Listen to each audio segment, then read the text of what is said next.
पुंडलिक वरदा हरिविठ्ठल श्री ज्ञानदेव पंढरीनाथ भगवान की, माऊली ज्ञानेश्वर महाराज की, जगद्गुरु तुकाराम महाराज की, सद्गुरु जोग महाराज की.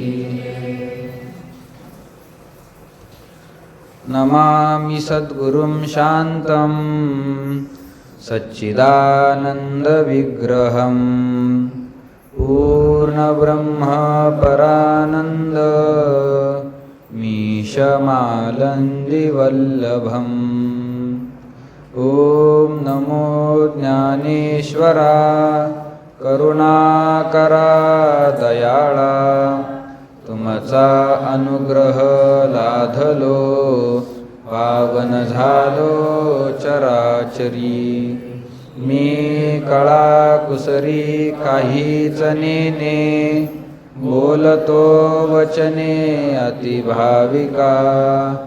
तुमचा अनुग्रह लाधलो पावन झालो चराचरी. एका जनार्दनी तुमचा दास, त्याची आस पुरवावी. तुमचा अनुग्रह लाधलो पावन झालो चराचरी. नमस्ते सते ते जगत्कारणाय, नमस्ते चिते सर्वलोकाश्रयाय. नमो द्वैत तत्वाय मुक्तिप्रदाय, नमो ब्रह्मणे व्यापिने शाश्वताय. नमो ब्रह्मणे व्यापिने शाश्वताय. तैसी वैराग्याची शिव न देखती, जे विवेकाची भाषणे नती. ते मूर्ख केवी पावती मज ईश्वरा ते. विश्वमाऊली ज्ञानोबाराय याही ठिकाणी 4थ्या अध्यायामध्ये दुसऱ्या श्लोकाचं निरूपण करत असताना भगवंताने सांगितलेलं जे ज्ञान आहे, त्या ज्ञानाचा लोप कशामुळे झाला याचं विवेचन करत आहे. 2 कारणं सांगितली. ज्ञान लोपण्याचे 2 कारणं सांगितली.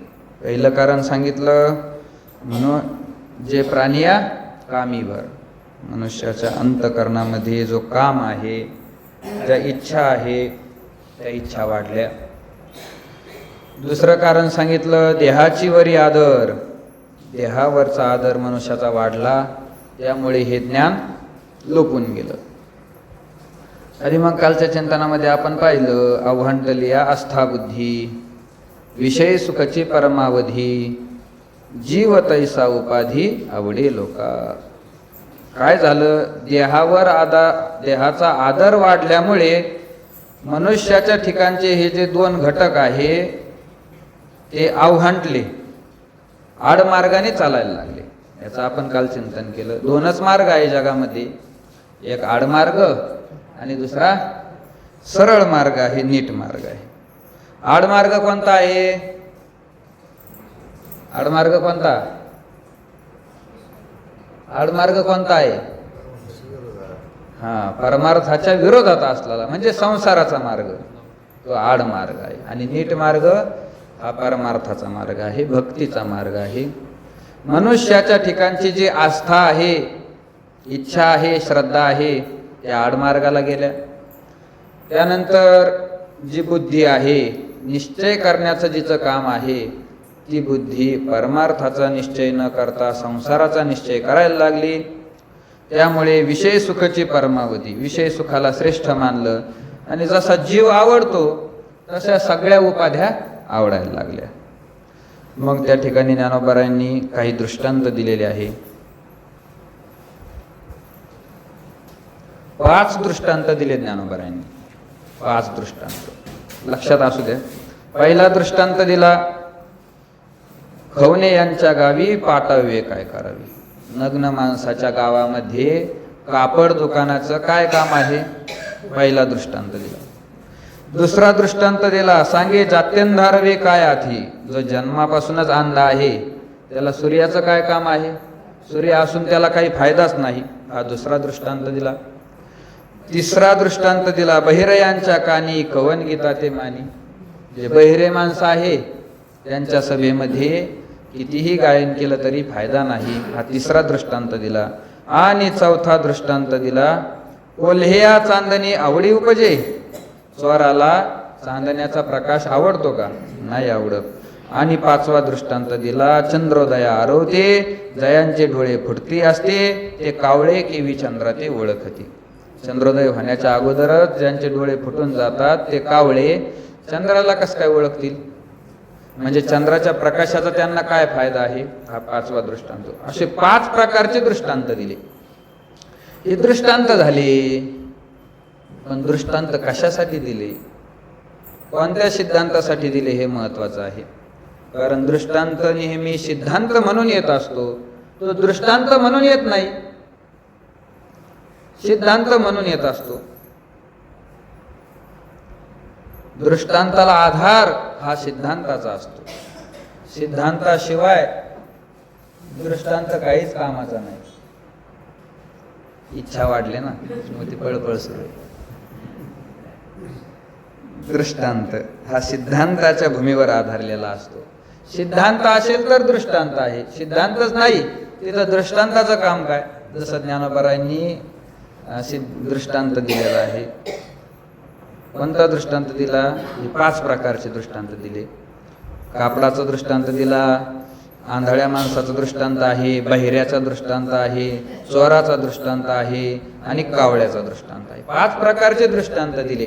पण याच्यासाठी सिद्धांत काय आहे, कोणत्या सिद्धांतासाठी हा दृष्टांत दिला, हे महत्वाचं आहे. हे महत्वाचं आहे. नुसतं दृष्टांत कामाचा नाही, दृष्टांताच्या मागील सिद्धांत कामाचा असतो. उत्तम श्रोता कोणता आहे हो, असं जर तुम्हाला कोणी प्रश्न विचारला, कोणी विचारतो उत्तम श्रोता कोणता आहे, चांगला ऐकणारा कोणता आहे, सरळ त्याला सांगावं, जो दृष्टांताकडे लक्ष न देता सिद्धांताकडे लक्ष देतो तो उत्तम श्रोता, तो उत्तम श्रोता आहे. काही लोकांचं ते दृष्टांताकडेच लक्ष असतं. एखादा गेला प्रवचनाला, कीर्तनाला गेला आणि दुसरा सोबती नेहमीच येणारा आलाच नाही. ते घरी आल्यानंतर त्याने विचारलं, का हो मी आज काही कामामुळे येणं झालं नाही, काय सांगितलं आज कीर्तनात?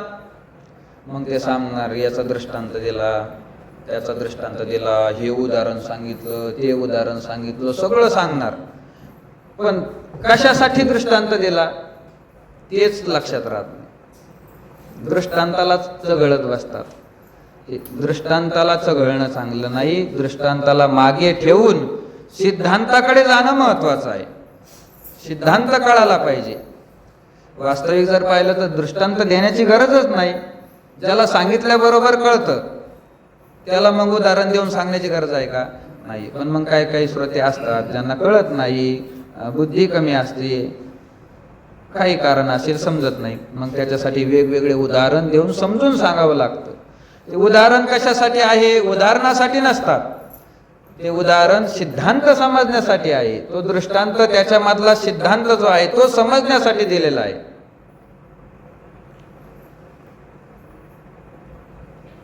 मागे झालं होतं,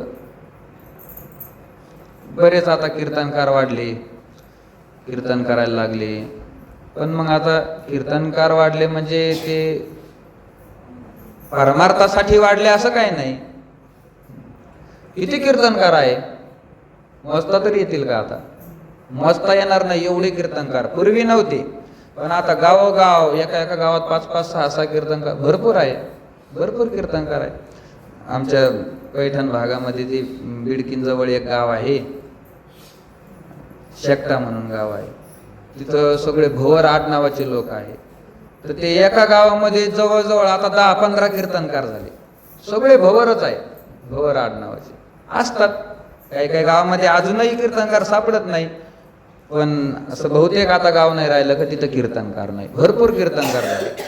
सगळेच काही परमार्थासाठी कीर्तनकार झाले असंही काही नाही. त्यांना आता दिसायला लागलेलं आहे. काय दिसायला लागलेलं आहे? कितीही शेती करा, ते शेतकरीलाही झालं तर ते मोटरसायकलवरच फिरतो. पण कीर्तनकार झाला, काय नाही, 2-5 वर्ष त्याने कीर्तन केले का ते गाडीवरच मोठी गाडी त्याला मिळते. मग लोकांना वाटतं मग आपला मुलगा पण कीर्तनकार झाला पाहिजे. तशा भावनेने असे सगळे कीर्तनकार झाले. मग काय आहे, ज्यांना परमार्थ म्हणून कीर्तन करायचंच नाही, संसार म्हणूनच कीर्तन करायचं आहे, मग ते कसा प्रयत्न करतात, आपलं कीर्तन लोकांना आवडलं पाहिजे म्हणून त्यांचे सगळे खटपटे असतात. आता जो परमार्थासाठी कीर्तन करतो त्याचं लक्ष देवाकडे असतं. देव आपलं कीर्तन ऐकतो, देवाला आवडतं की नाही हे त्याच्या मनात असतं. ज्याचं आता व्यवसाय म्हणूनच कीर्तन आहे, मग त्याचं लक्ष असतं लोकांना ते आवडलं पाहिजे. आणि लोक असे आहेत, लोकांना चांगलं ज्ञान सांगितलं, वैराग्याच्या गोष्टी सांगितल्या, ते लोकांना आता आवडत नाही. तसे ऐकणारे लोक आता राहिले नाही. आता सगळ्याला गोष्टी आवडतात. गोष्टी म्हणजे ते रामायण महाभारतातल्या पण नाही, संसारातल्या गोष्टी नेहमीच्या जीवनामध्ये घडणाऱ्या. ते सासूच्या असतील, सुनाच्या असतील, नंतर मेवण्याच्या असतील, या रोजच्या गोष्टी ऐकायला त्यांना बरं वाटतं. कसं कायच बरं वाटतं काय समजत नाही. नेहमी घडणाऱ्या गोष्टी आहे ना सोबत, संसारात नेहमीच घडतात, सर्वांना त्याचा अनुभव असतो, तेच कीर्तनात बसून ऐकायचं काय कामाचं ते. तशी लोकांना सवय लागलेली असते, विनोद ऐकायची सवय लागलेली असते, माया संसार ऐकण्याची सवय लागली असते. मग कीर्तन कराल काय, त्यांना लोकांना जे आवडतं ते सांगण्याचा प्रयत्न करतात. असे बरेच कीर्तनकार झाले. लटीक येते रुचे साच कोणाही न पचे, तुकोबारायांचा शब्द आहे. लोकांना लटकं आवडतं, जे खोटं आहे ते आवडतं, साच कोणाही न पचे, जे खरं आहे ते आवडत नाही. हा दोष आहेच कीर्तनकारांचा सध्या तरी.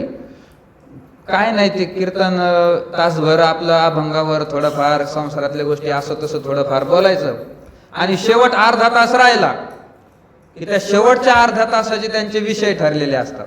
प्रत्येक कीर्तनकाराचे विषय असते.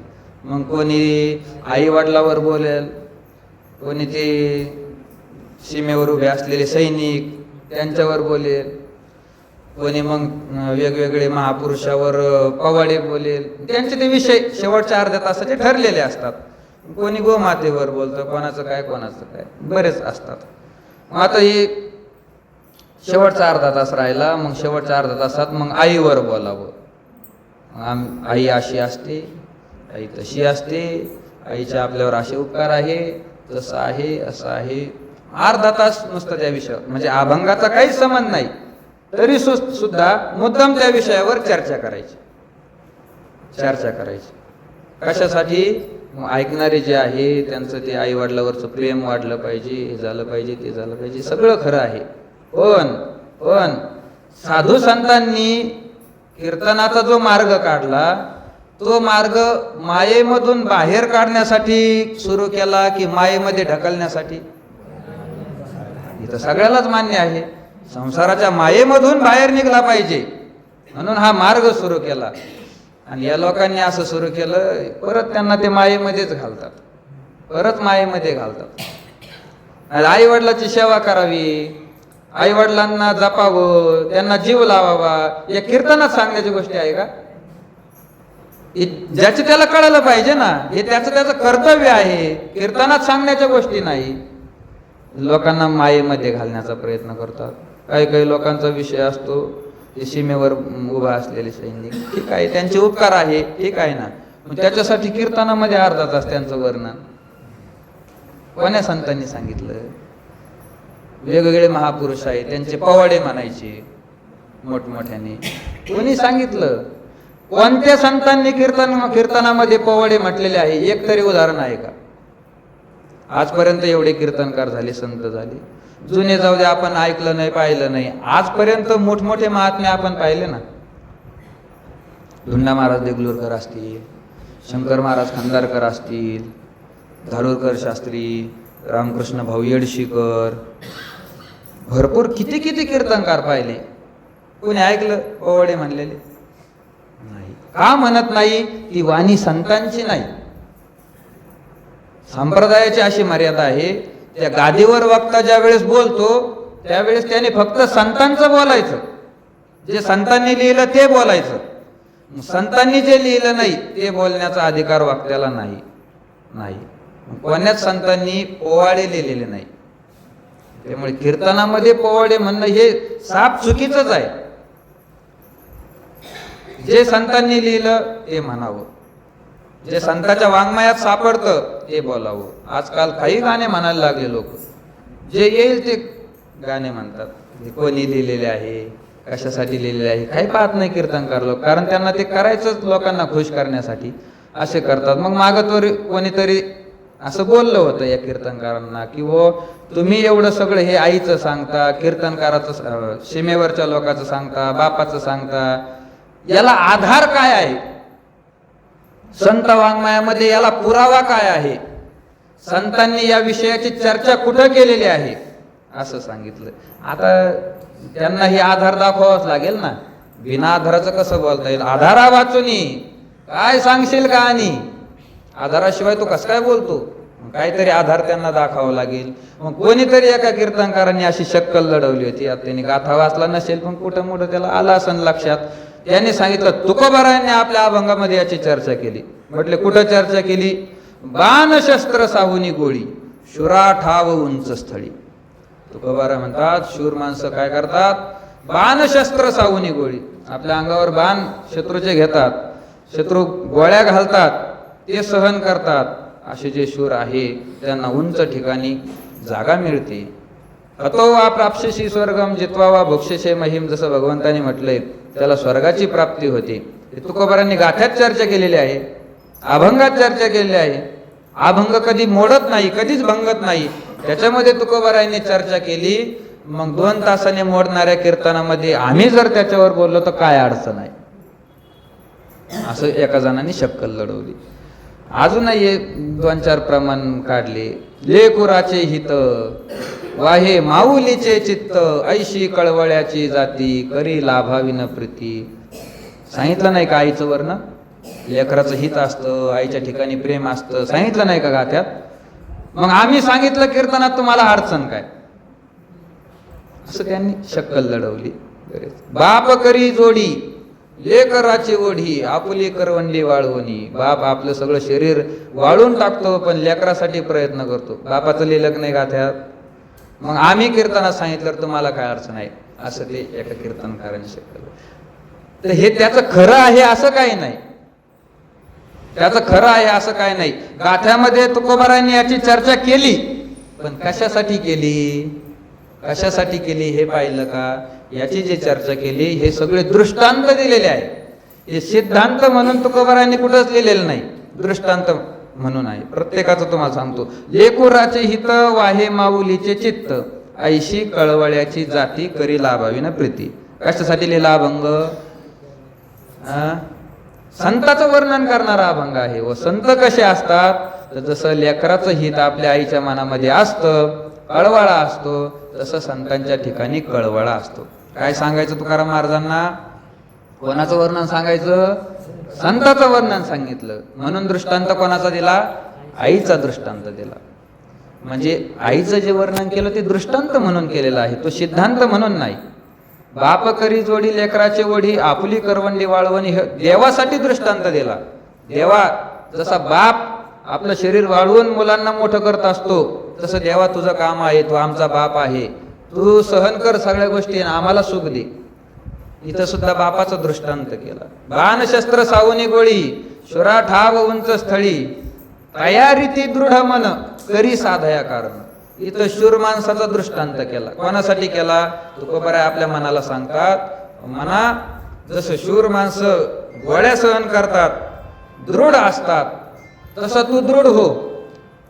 कलियुगाने तुझ्यावर कितीही आघात केले तरी तू दृढ हो, याच्यासाठी त्याचा दृष्टांत केलेला आहे. पण आता त्यांना कोण सांगणार की सिद्धांत वेगळा असतो, दृष्टांत वेगळा असतो. याची जी चर्चा गाथ्यामध्ये आली ती प्रत्येक ठिकाणी दृष्टांत म्हणून आलेली आहे. तुम्ही दृष्टांत म्हणून सांगत नाही ना, तुम्ही सिद्धांत म्हणून त्याचा अर्धा तास वर्णन करतात, म्हणून हे चुकीचं आहे. आपला सांगायचा भाग हा आहे की दृष्टांताला महत्व नसतं, महत्व हा सिद्धांताला आहे, सिद्धांताला आहे. ज्ञानोबरायांनी इथंच या 4-5 ओव्यामध्ये 3च ओव्यामध्ये 5 दृष्टांत दिले. 5. खवण्याचे गावी पाठावे काय करावे, कापडाच्या दुकानाचं नग्नाच्या ठिकाणी गावात काय काम आहे, जो जन्माला आला आंधळा आहे त्याला सूर्याचं काय काम आहे, बाहेऱ्या माणसाला गाण्याचं काय काम आहे, चोराला चालण्याचं काय काम आहे, आणि जो चंद्र आहे कावळा आहे तो चंद्राला कसं ओळखेल, असे 5 दृष्टांत दिले. कशासाठी? त्या दृष्टांताचा सिद्धांत काय आहे त्याचं उत्तर सांगत असताना पुढच्या ओळीत ज्ञानोबा बोलतात, तैशी वैराग्याची शिव न देखती, जे विवेकाची भाषणे नती, ते मूर्ख केवी पावती मज ईश्वराती. कशासाठी दृष्टांत दिला? हे जसं योग्य नाही, हे जसं ज्याच्यासाठी नाही तसंच आहे, जे वैराग्याची शिव न देखती, विवेकाची भाषणे नेती. वैराग्य ज्याला कळत नाही, विवेक ज्याला कळत नाही, असे माणसं ईश्वराला कसं काय ओळखतील? याच्यासाठी हे दृष्टांत दिले, याच्यासाठी दृष्टांत दिले. जसं कपड्याचं दुकान जरी टाकलं तरी नग्न माणसं कपडे कसं काय घेतील, तसं माणूस जरी असला पण त्याच्या ठिकाणी विवेक वैराग्य नाही, तो देवाला कसं ओळखेल? चोराचा दृष्टांत केला. जसं चांदणं कितीही चांगलं असलं तरी चोराला त्याचं काय काम आहे, चोर तिकडे कशासाठी जाईल? माणूस जरी असला, विवेक वैराग्य नसेल तर तो ईश्वराला ओळखू शकत नाही. याच्यासाठी हे दृष्टांत दिले. दृष्टांताचा सिद्धांत काय की मनुष्य आहे पण त्या मनुष्याच्या ठिकाणी हे 2 गुण नाही, विवेक वैराग्य नाही, ते ईश्वराला ओळखू शकत नाही, नाही ओळखू शकत देवाला. देवाला ओळखण्यासाठी त्याच्या ठिकाणी विवेक वैराग्य हे साधन असावे लागतात, नाही ओळखू शकत. आणि आपल्याकडचं असं आहे, देवाला ओळखल्याशिवाय काहीच नाही, देवाला ओळखल्याशिवाय काहीच नाही, फलाची प्राप्ती नाही. कालच्या चिंतनामध्ये आपण पाहिलं, आपल्याला करायचं काय आहे? संसारासारखा परमार्थ नाही. संसारात कसं आहे, नसलेली वस्तू, आपल्याकडे नसलेली वस्तू आपल्याला मिळवायची आहे. परमार्थामध्ये काय करायचं? जे आपल्याकडे आहे तेच प्रगट करायचं. आपल्याकडे आहे म्हणजे काय? जो मी आहे, आत्मा आहे, त्या आत्म्याला फक्त ओळखायचं. ईश्वराला ओळखायचं म्हणजे आत्म्यालाच ओळखायचं. दोन्ही एकच आहे, शब्द वेगवेगळे आहे. परमार्थामध्ये परमार्थ म्हणजेच ईश्वराला ओळखणं आहे, देवाची ओळख करून घेणं हा परमार्थ आहे. ते मूर्ख केवी पावती मज ईश्वराती, ईश्वर स्वरूप असणाऱ्या मला कसे ओळखतील, कसे ओळखतील? ईश्वर म्हणजे काय आहे? ईश्वर शब्दाचा अर्थ होतो जो सगुण आहे आणि सगुण असून निराकार आहे, त्याला म्हणायचं ईश्वर. देवाचे 4 प्रकार केले जातात. निर्गुण निराकारालाही देव मानतात. निर्गुण निराकार, ज्याच्या ठिकाणी कोणताही गुण नाही, सत्वगुण नाही, रजोगुण नाही, तमोगुण नाही, शब्द स्पर्श रूप रस गंध काहीच नाही त्याच्या ठिकाणी, आकारही त्याला नाही, ते निर्गुण निराकार आहे. ब्रह्म म्हणतात त्याला, तोही देव आहे. त्याच्यानंतर येणारा आहे सगुण निराकार, त्याला म्हणायचं ईश्वर. ईश्वराच्या ठिकाणी 3 प्रकारचे गुण आहे, सत्वगुण आहे, रजोगुण आहे, तमोगुण आहे ईश्वराच्या ठिकाणी, कारण तो मायेमध्ये तयार झालेला आहे. ईश्वर म्हणजे काय आहे? मायेचा मुलगा म्हणजे ईश्वर आहे, कारण मायेशिवाय ईश्वराला अस्तित्व नाही. मायाबिंबो वशीकृत्य तामस्यात सर्वज्ञ ईश्वर. जो मायेमध्ये पडलेलं प्रतिबिंब आहे त्याला ईश्वर म्हणतात. माया असल्याशिवाय त्या ईश्वराला अस्तित्वच नाही, अस्तित्वच नाही. पाऊस पडला, पाऊस पडल्यानंतर आता रस्त्यावर ज्या ठिकाणी खड्डे आहे तिथं पाणी साचतं, पाणी साचलेलं आहे. थोड्या वेळाने पाऊस उघडला, मस्त ऊन पडलं, आणि ऊन पडलं, रस्त्यावरून जात असताना माणसाने पाहिलं, त्याला त्या पडलेल्या पाण्यामध्ये सूर्य दिसला. पडलेल्या पाण्यामध्ये वरचा सूर्य दिसला त्याला. आता सूर्याचं त्या ठिकाणी जे अस्तित्व आहे पाण्यामध्ये, ते कोणामुळे आहे? पाण्यामुळे आहे. तिथलं पाणी जर काढून घेतलं तर सूर्य दिसेल का? नाही. सूर्याचं अस्तित्व कोणामुळे आहे? पाण्यामुळे आहे. तसं ते पाणी म्हणजे माया आहे, वरचा सूर्य म्हणजे ब्रह्मचैतन्य आहे, आणि त्या पाण्यात दिसणारा जो सूर्य आहे तो ईश्वर आहे. ईश्वराचं अस्तित्व त्या मायेच्या अधीन आहे. माया काढून घेतली, ईश्वर शिल्लक राहत नाही, नाही राहत शिल्लक. असा ईश्वर आहे. तिसरा प्रकार आहे सगुण साकार. भगवान प्रभू रामचंद्राचा अवतार, कृष्णाचा अवतार, हे सगुण साकार. यांच्या ठिकाणीही गुण आहे आणि यांना आकार आहे. ईश्वराला आकार नसतो, म्हणून ईश्वर डोळ्याने दिसत नाही. रामप्रभू आहे, कृष्ण आहे, यांना आकार आहे. 4 हात असतील, सुदर्शन चक्र आहे, सगळं आहे, आकार आहे. आणि चौथा प्रकार आहे अर्च स्वरूप. मंदिरामध्ये देवाची जी मूर्ती असते ती भगवंताचं अर्च स्वरूप आहे, पूजा करण्याचं स्वरूप आहे, प्रतीक आहे देवाचं. तसं या ठिकाणी म्हणतात मला ईश्वराला ते ओळखत नाही. आणि परमार्थाचा असा सिद्धांत आहे, ईश्वराला ओळखल्याशिवाय जीवनाची परिपूर्णता नाही. त्याला ओळखल्यानंतरच सगळं आहे. त्याला पाहिलं पाहिजे. तस्मिन् दृष्टे परावरे, त्या ईश्वराला पाहिलं पाहिजे. काय होतं त्याला पाहिल्यानंतर? देवाला ओळखल्यानंतर काय होतं?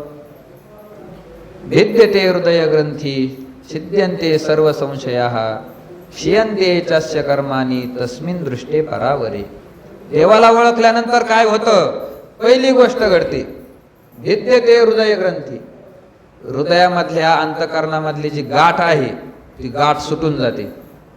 संदेहाची सुटली गाठी, झालो पोटी शीतळ. किंवा बंधनापासून उकललेल्या गाठी, देता आली मिठी सावकाश. पहिली गोष्ट घडते, गाठ सुटते. दुसरी गोष्ट आहे छिद्यन्ते सर्व संशयाः. देवाला ओळखल्यानंतर सगळे संशय मनातले निघून जातात. तिसरी गोष्ट घडते क्षीयन्ते चास्य कर्माणि. देवाला ओळखल्यानंतर मनुष्याचे सगळे कर्म नष्ट होऊन जातात. कर्म त्याला फळ देण्याकरता येत नाही. ही देवाला ओळखल्यानंतर होणारा चमत्कार आहे. काही अर्थ नाही संतांच्या दृष्टीने आपल्या जगण्याला. संतांच्या दृष्टीने त्याच्या जगण्याला अर्थ आहे ज्याने या संसारामध्ये येऊन देवाची ओळख करून घेतली. ओळखला हरी, धन्य तो संसारी, मोक्ष त्याचे घरी सिद्धी सहित. नाथ महाराज सांगतात हरिपाठात, धन्य कोण आहे? कोणता मनुष्य धन्य आहे? ज्याला नोकरी मिळाली.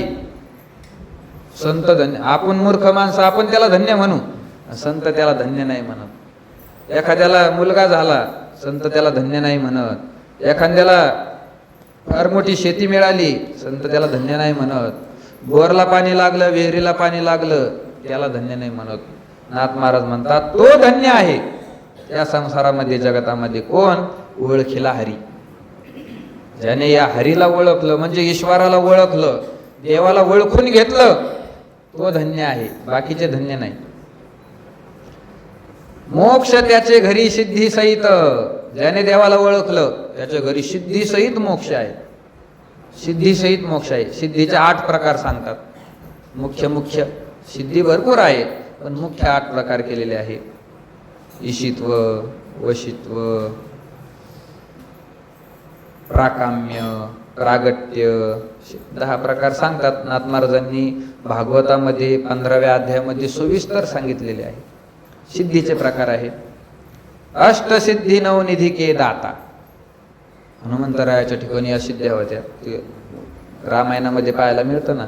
लंकेमध्ये प्रवेश करत असताना एवढं मोठी लंकेची ठेवण होती, बांधकाम होतं. चहूबाजूने त्याला वेढा दिलेला होता. भिंत होती मोठी, कोणीच प्रवेश करू शकत नव्हता. अशी लंकेची रचना. प्रत्येक द्वारावर सगळे पहारेकरी उभा. जे मुख्य द्वार होतं त्याच्यावरती लंकिनी उभा होती. लंकिनी नावाची राक्षसी. तिथं हनुमंतराय गेले, त्याचं युद्ध झालं. प्रवेश आतमध्ये कसा करावा त्या ठिकाणी हनुमंतरायांनी सूक्ष्म रूप धारण केलं. त्याला लघिमा म्हणतात. लघिमा नावाची सिद्धी आहे. सूक्ष्म रूप धारण केलं, बारीक एकदम डासासारखं, चिलटासारखं. आणि त्या दरवाजाच्या खालून हनुमंतरायांनी प्रवेश केला. ही सिद्धी आहे. ज्ञानोबारायांच्या ठिकाणी सिद्धी होती. तीर्थयात्रेला गेल्यानंतर ज्यावेळेस तहान लागली सगळ्यांना, विहीर होती. ज्ञानोबारांनी तिथं सूक्ष्म एका पक्षाचं रूप धारण केलं आणि पक्षी होऊन खाली गेले आणि पाणी पिऊन वर आले. सिद्धी असतात संतांजवळ. तसे या सगळ्या सिद्धी त्या हरिभक्ताला प्राप्त होतात ज्याने देवाला ओळखलेला आहे. मोक्ष प्राप्त होतो त्याला ज्याने देवाला ओळखलेला आहे. ओळखीला हरी साठविला पोटी, होता त्याची भेटी दुःख कैचे.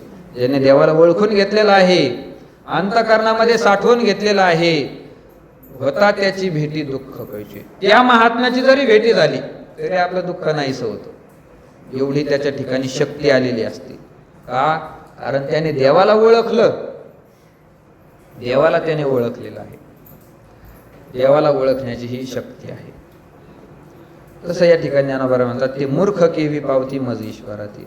मला कस काय ते ओळखतील, माझ्या ठिकाणी ते कसे प्राप्त होतील, कारण ते मूर्ख आहे.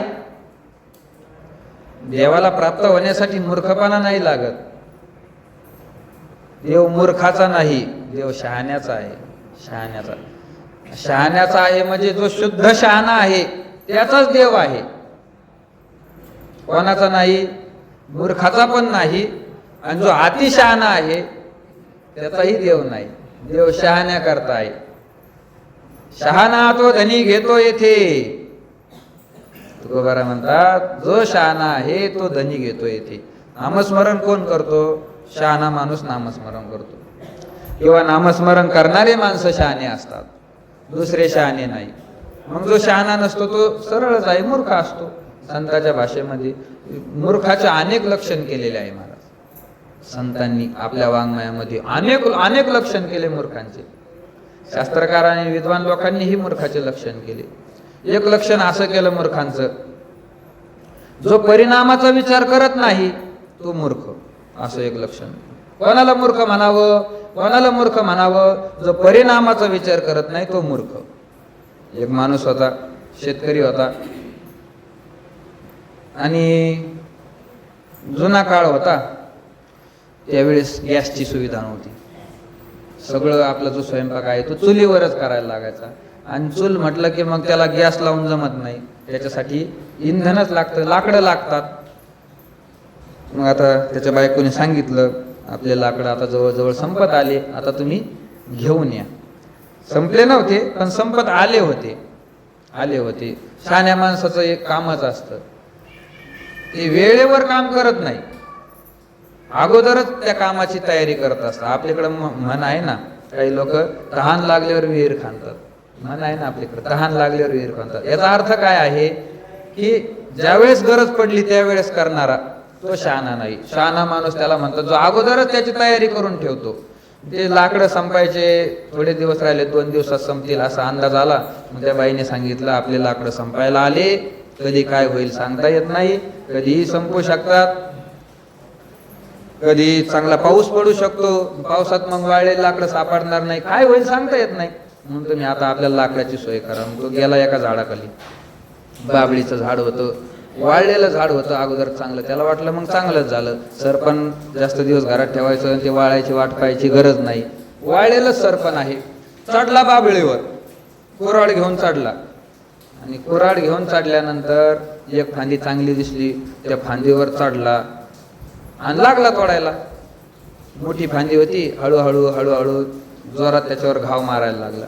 खालून 2-4 लोक आपले वारकरी चाललेले होते, यात्रेला म्हणा कुठं म्हणा चालले होते वारकरी खालून. त्यांनी ते पाहिलं, माणूस काय करतो, झाड तोडतो, माणूस काय करतो, झाड तोडतो. त्यांनी पाहिलं, त्यांनी सांगितलं, अरे काय करू राहिला, काय म्हणला, काय करू राहिला, वारकरी लोक म्हणले. त्या माणसाने सांगितलं, आता तुम्ही वारकरी, तुम्हाला काय बोलावं, दिसत नाही का मी काय करतो, आंधळे आहे का तुम्ही, आंधळे म्हणावं तर मला चालताना बोलायला लागले, बरं दिसतं म्हणावं तर काय करू राहिले असं विचारता, दिसत नाही का तुम्हाला, लाकूड तोडतोय. अरे पण तिथं बसून कशाला तोडतो, दुसरीकडे बस ना, काय मूर्ख माणूस आहे असं बोल. त्याने सांगितलं, तुम्ही मला मूर्ख का म्हटले, मला मूर्ख का म्हटले, मी कुठेही बसून तोडू, शेत माझं आहे, शेतामधलं झाड माझं आहे, मी कुठं बसेल कुठं तोडू, तुम्हाला काय अडचण आहे, आणि मला मूर्ख कशामुळे म्हटले. त्याने सांगितलं, अरे बाबा शेतही तुझंच आहे, झाडही तुझंच आहे, तू सगळं तोड, आम्हाला काय अडचण आहे, पण आमचं म्हणणं एवढं आहे तिथं बसून तोडू नको. बरं ते जाऊ दे, तुम्ही मूर्ख कशामुळे म्हटले, तिथं बसून तोडतो म्हणून तुला मूर्ख म्हणलो. कुठं बसून तोडत होता, त्याने असं केलं होतं, झाड होतं, झाडाला फांदी फुटलेली होती, ती फांदी त्याला तोडायची होती, फांदी तोडायचं, खोडाजवळ बसून पुढं फांदी तोडायची, त्याने तसं नाही केलं, तर फांदीवर पुढं बसला आणि जिथून फांदी फुटली होती तिथं तोडायला लागला. आता ते वारकरीच काय, आपण जरी असतो त्याला शहाणं म्हणलो असतो का, त्याला कोणी मूर्खच म्हणेल ना, तिथं बसून तोडू नको, मूर्खासारखं करू नको. तिथं बसून कशामुळे तोडतो? त्याने सांगितलं इथं बसून चांगला हाणता येतं. शहाणा आहे का? मूर्ख आहे. चांगलं किती जरी हाणता आलं पण त्याच्या परिणामाचा विचार केला का? ही फांदी जर आता तुटली तर तुझं काय होणार आहे याचा विचार केला का? नाही केला. म्हणून मूर्ख. जो परिणामाचा विचार करत नाही तो मूर्ख आहे. तो मूर्ख आहे. आपल्याकडे येतंय लक्षण, नुसतं तोच मूर्ख होता असं काही नाही. आपणही मूर्खच आहोत. असल्यावर त्याला मान्य करायला काय हरकत आहे? शहाणा माणूस मान्य करतच असतो. मूर्ख आहोत. मूर्ख नसण्यासाठी प्रयत्न करावा ठीक आहे, पण असल्यावर आपण काय करणार आहे? आपणही लय परिणामाचा विचार करतो असं काही नाही करत. आपण परिणामाचा विचार नाही करत. एवढ्या विषयाचा उपभोग घेतो. कधी केला का विचार याचा परिणाम काय होणार आहे? ते पारमार्थिक दूर राहू द्या. शरीराच्या दृष्टीने तरी आपण कधी विचार करतो का? नाही करत. आपण एवढी रोज सकाळ संध्याकाळ दुपार चहा घेतो. या चहाचा आपल्या शरीरावर काय परिणाम होईल? नाही केला कधी विचार. नाही करत माणसं विचार. कोणत्याच गोष्टीचा विचार करत नाही. परिणाम काय होईल? दिवसभर आपण जे शब्द आपल्या तोंडातून बाहेर काढतो या प्रत्येक शब्दाचा परिणाम काय होणार आहे? कधी केला का विचार? नाही करत. दिवसभर आपण ज्या क्रिया करतो त्या क्रियेचा परिणाम काय होणार आहे? नाही करत विचार आपण. म्हणून ते लक्षण आपल्याकडे येतं. असे अनेक लक्षण मूर्खाचे केलेले आहे. त्या ठिकाणी ज्ञानोबारायांनी आपल्या ज्ञानेश्वरीमध्येही अनेक ठिकाणी या मूर्खाची चर्चा केलेली आहे. कोण आहे मूर्ख? कोण आहे मूर्ख? कोण आहे मूर्ख? तर त्या अनेक लक्षणामध्ये हे एक मूर्ख आहे. ते मूर्ख केवी पावती मज ईश्वराते. मज ईश्वराते केवी पावती. देवाला प्राप्त न होणारे ज्ञानोबा म्हणतात ते मूर्ख. देवाला प्राप्त न होणारे ते मूर्ख. मग तो कोणीही असो, त्याचा काही इथं विषय नाही. तो कोणीही असो तो मूर्ख आहे जो देवाला प्राप्त होत नाही. आपल्यापैकी किती झाले प्राप्त? कोणी सांगू शकतं? कोण असा आहे तो सांगू शकतो मला देव मिळाला आहे, मला देव प्राप्त आहे? कोण सांगू शकतं? नाही सांगू शकत. नाही सांगू शकत. मग ज्ञानोबा म्हणतात जे देवाला प्राप्त झाले नाही, ज्यांना देव मिळाला नाही ते मूर्ख आहे. कोण मूर्ख आहे? तैशी वैराग्याची शिव न देखती, जे विवेकाची भाषा नेनती, ते मूर्ख केवी पावती मज ईश्वराती. ज्यांना विवेकाचा आणि त्यांचा कधीही रामराम झालेला नाही, विवेकाचा त्यांनी कधी विचारही केला नाही, ते मूर्ख. ज्ञानोबारांच्या भाषेत, आपल्या भाषेत नाही, संतांची भाषा आहे. कोणाला मूर्ख म्हणावं? विवेक ज्यांच्या ठिकाणी नाही. आता विवेक कसा असतो, कुठून निर्माण होतो, हे विवेकाचं काय आहे, किती प्रकार आहे, याचं चिंतन आपण सविस्तर मागं केलेलं आहे. कुठं केलं? कोणत्या ओळीमध्ये केलं? दुसऱ्या ओळीमध्ये. काय सुरुवात आहे? आधीची विवेकाची गोठी वरी प्रतिपादी श्रीकृष्ण जगजेठी. गीतेचा विषय काय आहे? विवेक गीतेचा विषय आहे. गीतेचा वक्ता भगवान श्रीकृष्ण आहे, गीतेचा श्रोता अर्जुन आहे. त्या ओळीमध्येच आपलं हे चिंतन झालेलं आहे. विवेक कशाला म्हणतात? विवेक कुठं निर्माण होतो?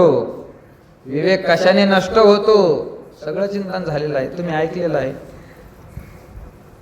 सांगा मग, विवेक कुठं निर्माण होतो? सांगा, विवेक कुठं निर्माण होतो? ऐकलेला आहे. इतक्या दिवस कुठे लक्षात राहतं? त्या दिवस कुठे लक्षात राहतं? विवेक कुठं निर्माण होतो? बैसता संताचे संगती, कळो आले कमळापती, आपली कोणीच नव्हती, निश्चय चित्ती दृढ झाला. संतांच्या संगतीमध्ये विवेकाची निर्मिती होते. संत आपल्याला विवेकाचं ज्ञान देत असतात, कारण त्यांच्या ठिकाणी विवेक असतो. संत तेथे विवेका असणे की जी, चंद्र तेथे चंद्रिका, शंभू तेथे अंबिका, संत तेथे विवेका असणे की जी. हे संत आणि विवेक, संत आणि विवेक यांची व्याप्ती झालेली आहे.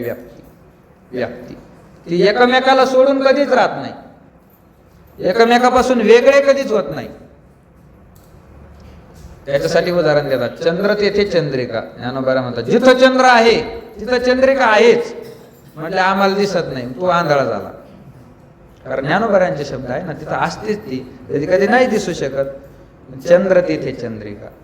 दुसरा दृष्टांत, शंभू तेथे अंबिका. ज्या ठिकाणी भगवान शंकर आहे त्या ठिकाणी पार्वती माता आहे. ज्या ठिकाणी भगवान शंकर आहे त्या ठिकाणी पार्वती माता असतेच हजर. भगवान शंकराचं जे प्रतीक आहे, त्या प्रतीक महादेवाची पिंड, त्या पिंडामध्ये सुद्धा वरची जी पिंड असते ती भगवान शंकर आहे आणि खालची जी त्याची पाळू आहे ती पार्वती माता आहे. यांचा आभेद आहे, ते एकमेकांपासून कधी वेगळे होत नाही. अशा बऱ्याच गोष्टी असतात एकमेकांपासून त्या कधीच वेगळ्या होत नाही. भरपूर गोष्टी आहे. पैसा आहे आणि दुःख आहे, हे कधीच एकमेकांपासून वेगळं होत नाही. जिथं पैसा आहे तिथं दुःख आहे, जिथं पैसा आला तिथं दुःख आलंच. ते तेवढ्या काळापुरतं आपल्याला वाटतं पैशाने सुख मिळतं. संतांच्या भाषेत पैशाच्या ठिकाणी दुःखाचं अधिकरण आहे, त्यांची व्याप्ती आहे. जिथं पैसा असतो तिथं दुःख लपलेलं असतं. काही काळानंतर ते आपोआप उघडं व्हायला लागतं, लपलेलं आहे. काही गोष्टी अशा.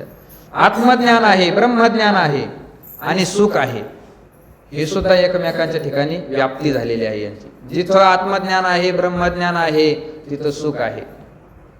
सदा नाम घोष करो हरिकथा, येणे सदा चित्ता समाधान. भगवंताचं नाम आहे आणि समाधान आहे, यांची सुद्धा व्याप्ती झालेली आहे. जिथं जिथं भगवंताचं नाम आहे तिथं तिथं समाधान मिळतं.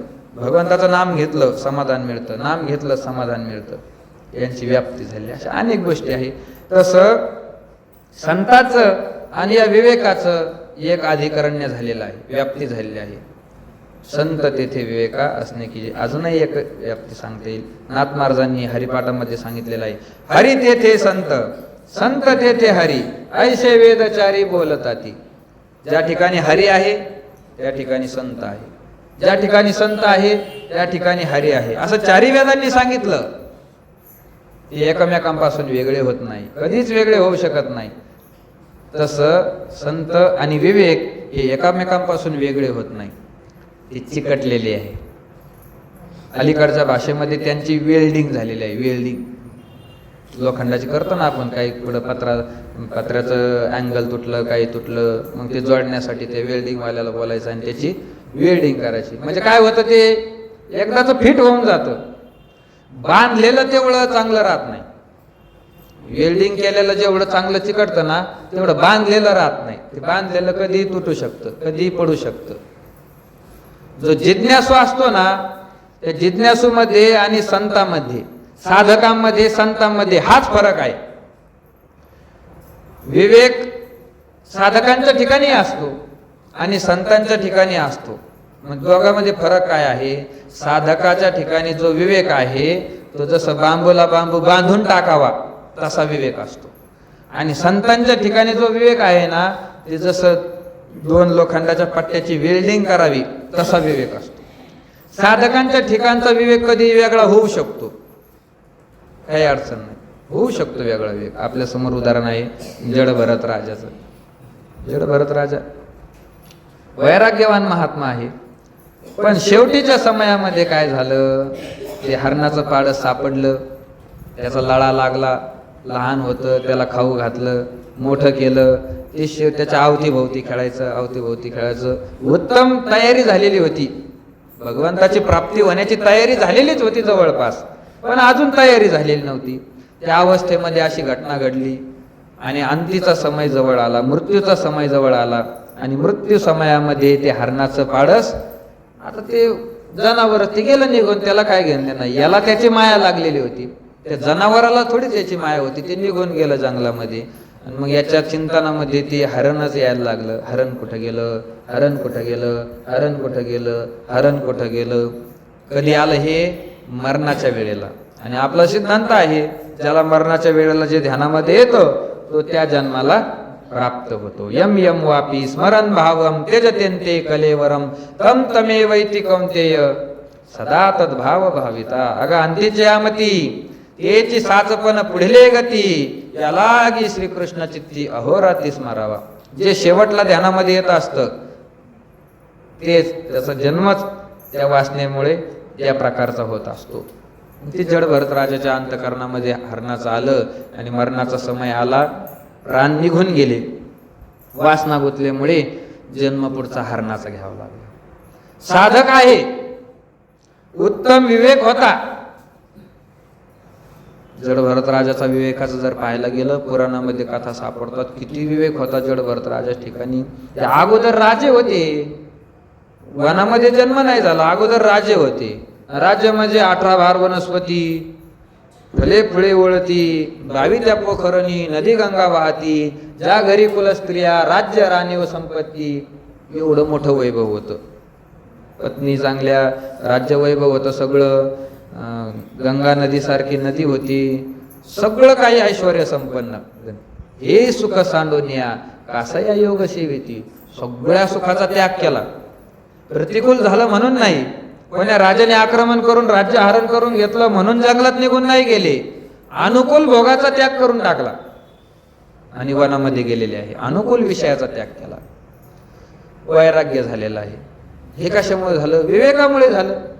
संत महात्म्याच्या संगतीमध्ये त्यांना ज्ञान झालं की कितीही राज्य कमवलं तरी हे राज्य आपल्या सोबत येणार नाही.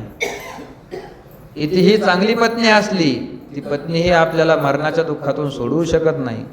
कितीही बलाढ्य आपले मुलं असले तरी ते मुलंही आपल्याला सोडवू शकत नाही. आपली सत्ता कितीही लांब लांब देशापर्यंत गेली, ती सत्ताही आपल्याला मरणातून सोडवू शकत नाही. हे त्याला विवेकाने कळालं. विवेक जागृत झाला आणि मग वनाचा रस्ता धरला. जागृत होता विवेक. काही काळाने वनामध्ये सुद्धा मग लोक जवळ यायला लागले.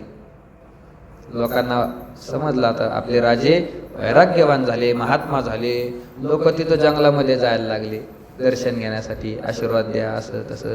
पण आता वैराग्य निर्माण झाल्यामुळे, विवेक निर्माण झाल्यामुळे अंतःकरणामध्ये त्यांची चिळच भरली होती. लोक आपल्या जवळ येऊ नये असं वाटत होतं, पण लोक जवळ येत होते. काय करणार, काय करणार? मग असं काहीतरी केलं पाहिजे की लोकांना आवडणार नाही. लोकांना एखाद्याची गोष्ट आवडली नाही की लोक मग त्याच्या जवळ जात नाही. असं काहीतरी केलं पाहिजे. नाथ महाराजांनी भागवतामध्ये वर्णन केलं आहे की जड भरत राजा आपल्या जवळ लोक येऊ नये म्हणून आपल्या अंगाला विष्ठा लावून घ्यायची. विष्ठा सगळ्या अंगाला लावून घ्यायची. कशामुळे? मग लोक जवळ येणार नाही ना, असा प्रयत्न. एवढा विवेक जागृत होता. पण शेवटच्या समयाला विवेक राहिला नाही. शेवटच्या समयाला विवेक राहिला नाही. सगळं राज्य आपल्या सोबत येणार नाही हा विवेक अगोदर होता. पत्नी सोबत येणार नाही हा विवेक अगोदर होता. मुलं सोबत येणार नाही हा विवेक होता. म्हणून आपले स्वतःचे मुलं सोडून जंगलामध्ये राजा आला. त्या ठिकाणी हरणाच्या मुलाचा लळा लागला. हरणाच्या मुलामध्ये माया गुंतली. त्यावेळेस राजाला कळालं नाही की हे हरणाचा मुलगा आपल्यासोबत येऊ शकत नाही, या हरणाचा मुलगा आपल्याला दुःखातून सोडवू शकत नाही. विवेक राहिला नाही. कशामुळे झालं हे?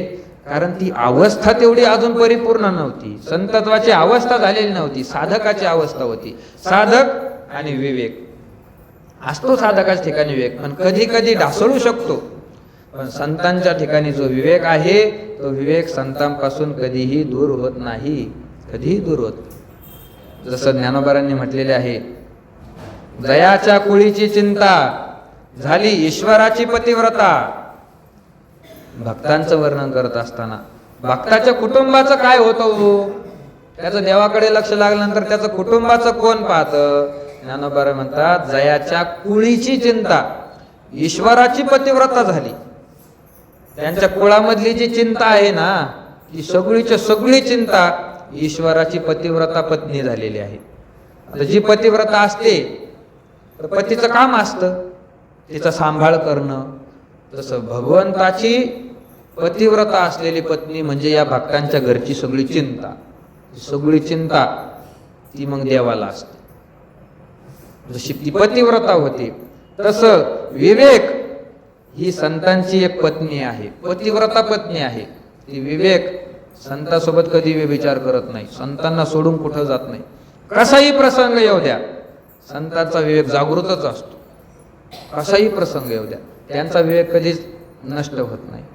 आपल्याकडे संत वाङ्मयामध्ये भरपूर असे उदाहरण पाहायला मिळतात की त्यांच्यावर कितीही संकट आलं विवेक त्यांचा सुटला नाही, नाही सुटला. लोभ विवेक नाही सुटला. एखाद्याने लोभ दाखवण्याचा प्रयत्न केला, भरपूर उदाहरण आहे, नाही सुटत. कारण ते त्या स्थितीमध्ये परिपूर्ण झालेले आहे. अपूर्ण स्थिती त्यांनी आता सोडून दिली.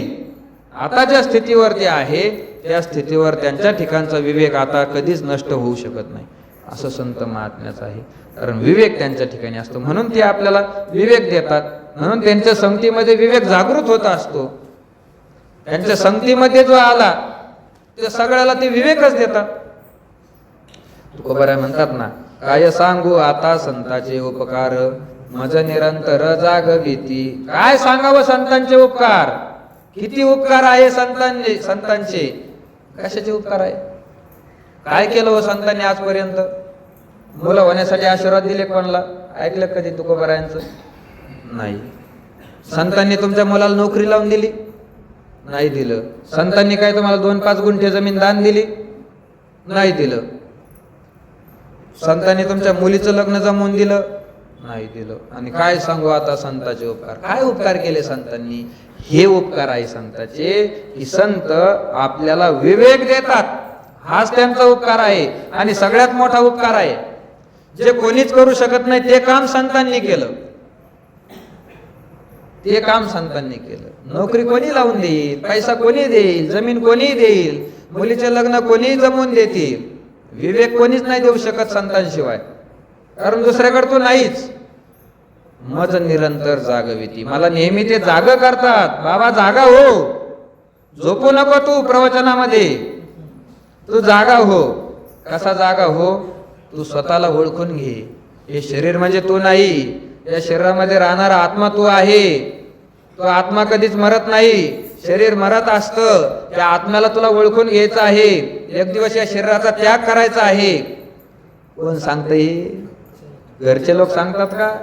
नाही सांगत. घरचे लोक, पाहुणे रावळे ते पण नाही सांगत, ज्याने नोकरी दिली ते पण नाही सांगत. हे सांगणारे संत आहे. हा संताचा उपकार आहे, विवेक त्यांनी दिलाय.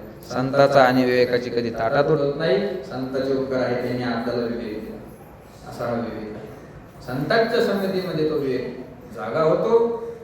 कुठं नष्ट होतो तो विवेक, कशामुळे नष्ट होतो याचंही चिंतन झालेलं आहे. बोला, विवेक कशाने नष्ट होतो? विवेक कशाने नष्ट होतो? विवेक नष्ट होण्याचं मुख्य कारण आहे विकार. त्यावेळेस विकार जागृत होता, त्यावेळेस विवेक नष्ट होऊन जातो. फळाची हवा हृदयी कामा झाला रिडावा, तयाचे घसणी दिवा ज्ञानाचा गेला. ज्या ठिकाणी आशा निर्माण झाली, विवेक संपून गेला. काम निर्माण झाला, विवेक संपला. क्रोध निर्माण झाला, विवेक संपला. हे आहे क्रोधाचं, कामाचं. याच्यासाठी आपण त्यावेळेस उदाहरण पाहिलं होतं नारद मुनीचं. नारद मुनीच्या ठिकाणचा विवेक का नष्ट झाला, तर त्यांना काम निर्माण झाला. पत्नी मिळावी अशी इच्छा निर्माण झाली, त्या ठिकाणी विवेक नष्ट झाला. आपले जे प्रभू आहे त्यांचीच पत्नी आपल्यासाठी पत्नी म्हणून नारदाने मागितली, जी आपली नात्याने आई लागते. हा विवेक नष्ट झाला. म्हणजे संतांच्या संगतीमध्ये विवेकाची निर्मिती आहे आणि त्या विवेकाचा नाश हा विकाराने होत असतो. विकार निर्माण झाले की विवेक टिकत नाही. असा विवेक. त्या विवेकाचे प्रकारही आपण पाहिले होते. त्यामध्ये द्वैत विवेक आपण पाहिला.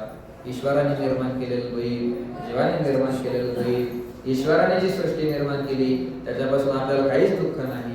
जीवाने जी निर्माण केलेली भावना आहे, वासना आहे, त्यामुळे सगळे दुःख आपल्याला भोगावे लागतात. असे चिंतन आपण त्यावेळेस केलं. ज्ञानोबा या ठिकाणी म्हणतात, जे विवेकाची भाषा नेनती ते मूर्ख केली पावती मग ईश्वराती. ज्याला विवेक कळत नाही तो संतांच्या दृष्टीने मूर्ख मनुष्य आहे.